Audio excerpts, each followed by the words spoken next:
November 3rd, 1958, 11:47 p.m. Frank Sinatra walked into Small's Paradise alone.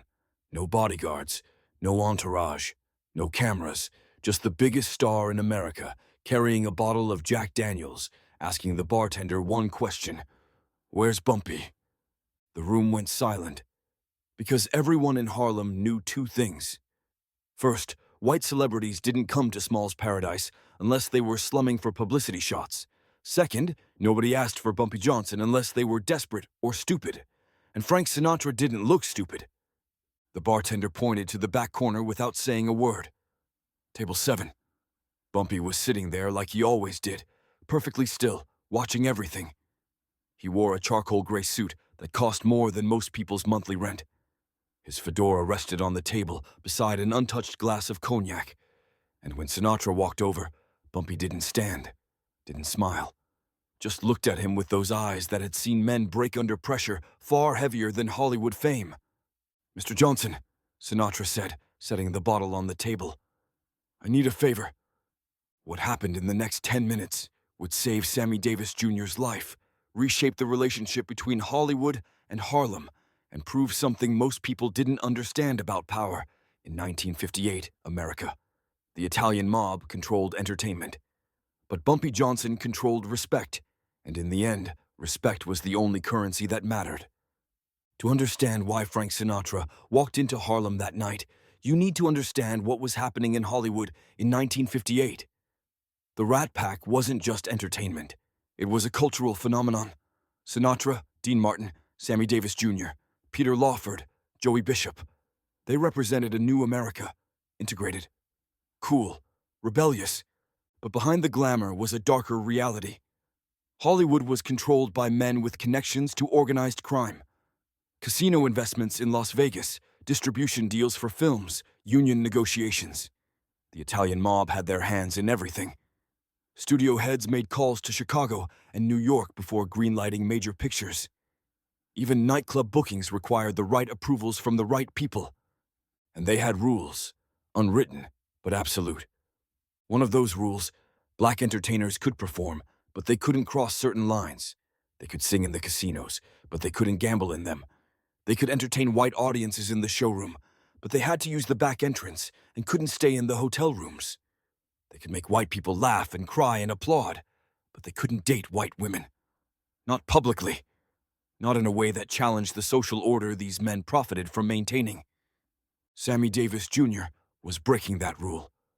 He'd fallen in love with Mai Britt, a Swedish actress. Blonde, beautiful, rising star in Hollywood. And in 1958, America, interracial relationships were illegal in 22 states. Even in places where they were legal, they were dangerous. Careers ended overnight. Threats arrived in unmarked envelopes. People who pushed too hard against these boundaries had accidents. The mob didn't care about Sammy's talent or his friendship with Sinatra. They didn't care that he was one of the most gifted performers of his generation, that he could sing, dance, act, do impressions, play multiple instruments. None of that mattered. They cared about image, about control, about maintaining the system that kept them in power. And Sammy Davis Jr. loving a white woman publicly, openly, defiantly, threatened that system in ways they couldn't tolerate. October 1958. Sammy received his first warning, a phone call to his home in Los Angeles. 3 a.m, no name given, just a voice. Calm, professional, the kind of voice that made the message more terrifying, not less. "End it with the blonde or we'll end you," Sammy told Sinatra the next day. They were rehearsing at the Sands in Vegas. Sinatra listened to the whole story, his jaw getting tighter with every word. And Sinatra, who'd grown up in Hoboken around mob guys, who'd built his career partially through connections to organized crime, knew exactly what that call meant. This wasn't a bluff. This was a promise, a timeline, a final warning before action. Sinatra tried the official channels first. He had relationships, he'd done favors for people, he called in markers, spoke to people he thought he had influence with. Sam Giancana in Chicago, the man who controlled the Vegas casinos where the Rat Pack performed. Mickey Cohen in Los Angeles, who had connections throughout Hollywood. He even sent word through intermediaries to Lucky Luciano, who was living in exile in Italy, but still maintained influence over American operations. The response was unanimous. "Control your friend, Frank, or we will." They weren't asking. They weren't negotiating. They were giving Sinatra one chance to solve the problem before they solved it themselves. And Sinatra knew what solve meant in that world. It meant Sammy would have an accident, a car crash on Mulholland Drive, a heart attack in his dressing room, a mysterious illness, something plausible enough that nobody would ask too many questions. Sinatra couldn't let that happen. Sammy wasn't just a colleague, he was family. They'd been through too much together.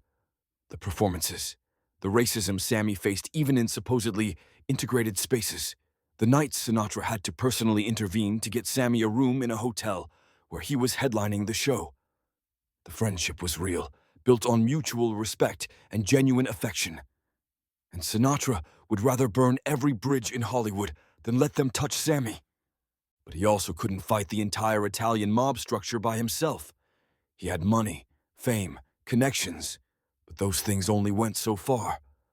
The people threatening Sammy controlled the infrastructure he worked within. They could make him disappear from radio playlists. They could prevent his films from getting distribution. They could turn his career into a nightmare without ever laying a hand on him, and if he fought them directly, they'd escalate. They'd make an example, not just of Sammy, but of Sinatra himself.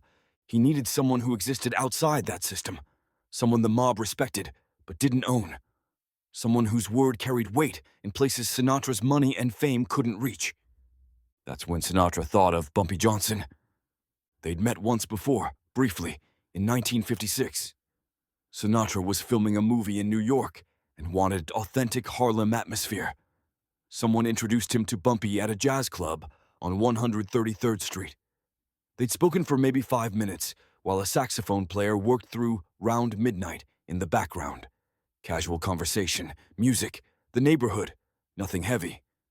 But Sinatra remembered 2 things from that conversation. First, Bumpy was smarter than most people Sinatra knew in Hollywood. He spoke with precision, chose his words carefully, listened more than he talked. Second, when Bumpy spoke, everyone in the room listened. Not because he raised his voice or demanded attention, but because his presence commanded it naturally. Now, 2 years later, Sinatra was betting his friend's life on that 5-minute impression. He didn't call ahead, didn't send representatives or lawyers. Just got on a plane from Los Angeles to New York, took a cab to Harlem, and walked into Small's Paradise like he belonged there. The reaction was immediate. Conversations paused. Musicians looked up from their instruments. The Friday night energy shifted from relaxed to alert. Not hostile, but watchful. A white man in an expensive suit walking into a Harlem nightclub alone at midnight meant something.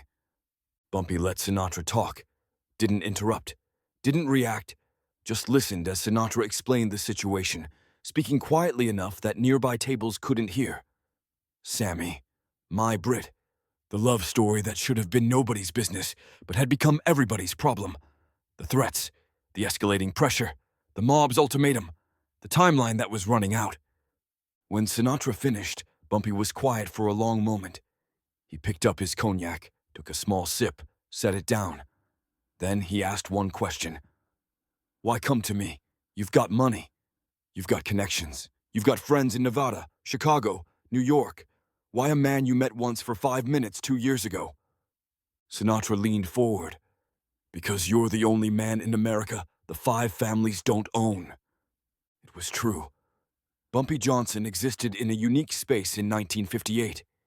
He wasn't part of the Italian mob structure, but he had relationships with them.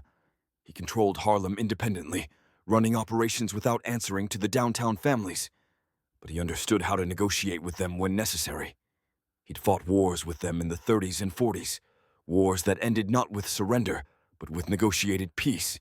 He'd made deals that let him operate autonomously while maintaining business relationships that benefited both sides. And most importantly, he'd earned something the mob understood better than fear or money. He'd earned respect. Real respect. The kind that came from proving yourself over decades, from keeping your word, from being smart enough to know when to fight and when to talk. Bumpy picked up the bottle of Jack Daniels Sinatra had brought, poured 2 glasses. He He slid one across the table to Sinatra. "You know what you're asking me to do? I'm asking you to save my friend's life. You're asking me to go against the people I sometimes do business with, the people who let me operate in Harlem because we have an understanding, an ecosystem that works because everyone respects the boundaries." Sinatra didn't look away. "I know." Bumpy took a sip of whiskey. "Sammy Davis Jr., he's the little guy, sings, dances, does impressions. Best entertainer in America. I've seen him perform. On television. He's good. Very good." Bumpy paused. "And he loves this Swedish girl enough to die for her?" Sinatra nodded. "He's not ending it. I know him. He'd rather take the bullet than give her up. Said if he can't live his life on his own terms, he doesn't want to live it at all." Bumpy understood that. Loyalty, principle, the willingness to pay the price for what you believed in.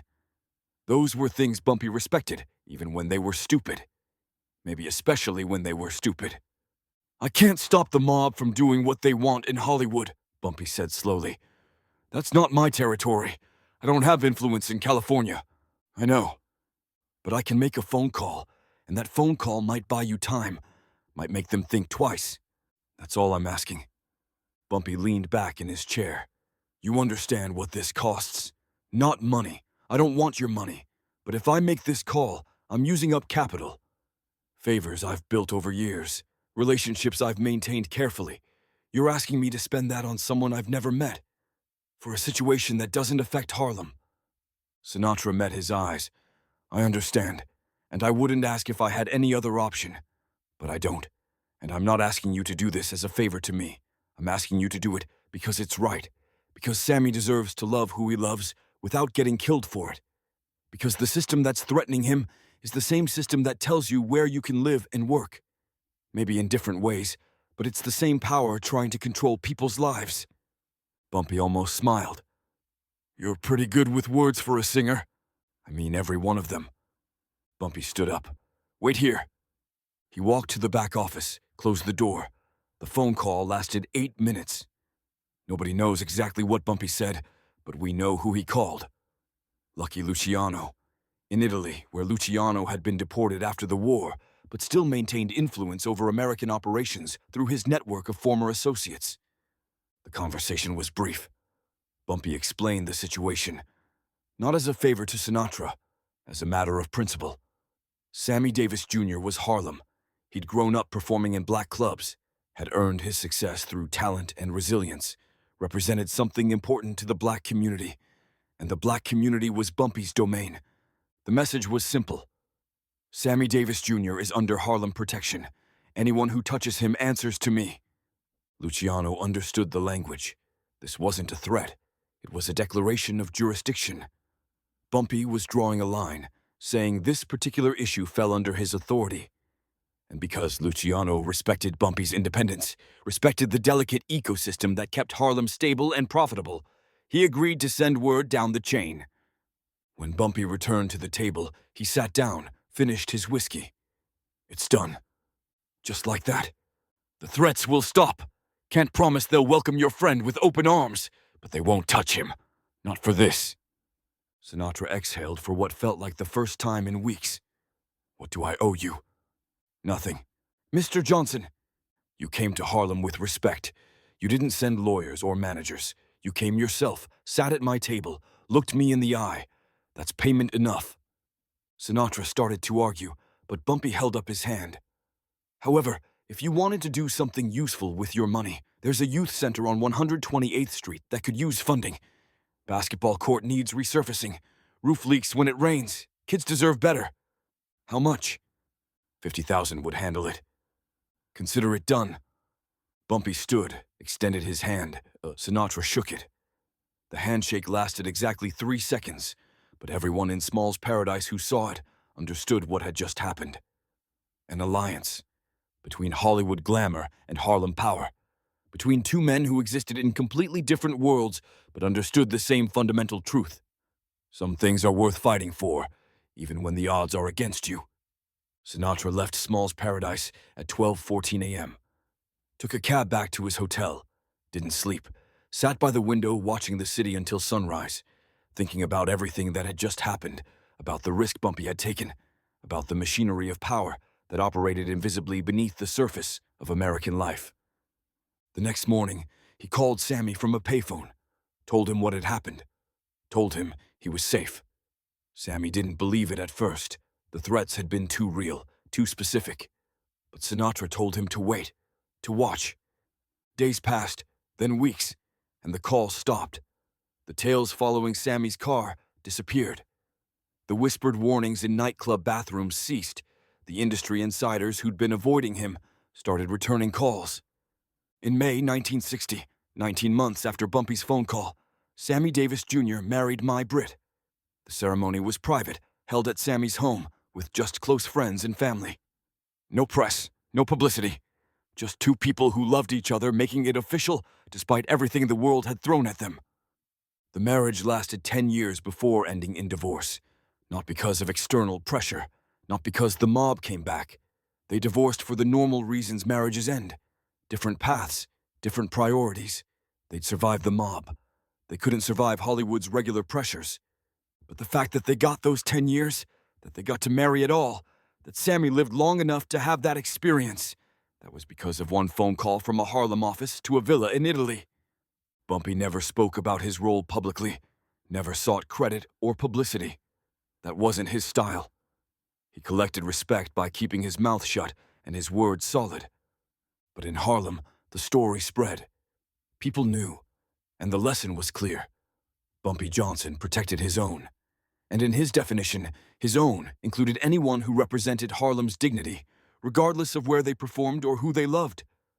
Sinatra kept his promise. $50,000 delivered in cash to the youth center on 128th Street within 2 weeks. Anonymous donation, officially. But the community knew. The basketball court was resurfaced. The roof was fixed. New equipment arrived. The center stayed open late, gave kids a place to go instead of the streets. Years later, in 1968, when Bumpy died suddenly of a heart attack, Sinatra was performing in Las Vegas. He got the news backstage between shows. He didn't cancel, didn't make a public statement. But that night, before his final song, he raised his glass to the audience and said, "This one's for a friend in New York, a real man who kept his word when it mattered." Nobody in the audience knew what he meant, but Sammy Davis Jr., performing across town at the Sands, heard about it. And he understood. The story of Bumpy and Sinatra wasn't about gangsters helping celebrities. It was about something deeper. It was about two men from completely different worlds recognizing something in each other. Integrity, the willingness to take risks for people who mattered, the understanding that real power isn't about what you can take, it's about what you're willing to give. Sinatra had fame and money, but no leverage against the mob. Bumpy had respect and connections, but no need to risk them for a Hollywood problem. But when Sinatra walked into Small's Paradise that November night, he wasn't asking for a favor. He was offering respect. And Bumpy, who'd spent his life demanding respect from a world that tried to deny it to black men, recognized that gesture for what it was. The Hollywood mob learned something that night, too. There were limits to their control, places their influence couldn't reach, people they couldn't intimidate. And Bumpy Johnson, operating from a corner table in Harlem, held more real power than all their money and threats combined. Because power, real power, doesn't come from who you can hurt. It comes from who respects you enough to listen when you speak. And on November 3rd, 1958, when Bumpy Johnson spoke, even Lucky Luciano in exile listened. That's the definition of untouchable, not invincible, not immune to consequences, but positioned so carefully, so strategically, that moving against you costs more than it's worth. Bumpy had built that position brick by brick, relationship by relationship, over decades. And in 10 minutes, with one phone call, he spent some of that capital to save a man he'd never met. Not for money, not for fame, but because Sammy Davis Jr. represented something Bumpy believed in. The right to love who you love, the right to live with dignity, the right to exist in America without bowing to systems designed to crush you. Frank Sinatra understood that. That's why he came to Harlem alone. That's why he brought whiskey instead of cash. That's why he looked Bumpy in the eye and asked for help instead of trying to buy it. And Bumpy Johnson, the man who'd survived wars with Dutch Schultz, negotiations with the five families, and 11 years in Alcatraz, made a phone call that changed history. Not loudly, not publicly, but definitively. November 3rd, 1958. A singer walked into Harlem. A phone call was made. And somewhere in California, Sammy Davis Jr. got to live long enough to marry the woman he loved. That's not a gangster story. That's a story about what happens when power meets principle. And sometimes, just sometimes, principle wins. If this story of respect, power, and one phone call that changed everything moved you, do me a favor. Hit that subscribe button. We're telling the Bumpy Johnson story's history, for God, the moments that made him a legend. The decisions that prove real power isn't about violence. It's about knowing when to speak and who to call. Drop a like if you understand that sometimes one conversation changes more than 1,000 threats ever could. And in the comments, let me know, would you have made that phone call if you were Bumpy? Would you have risked everything you built for someone you'd never met? Turn on notifications because the next story is even bigger.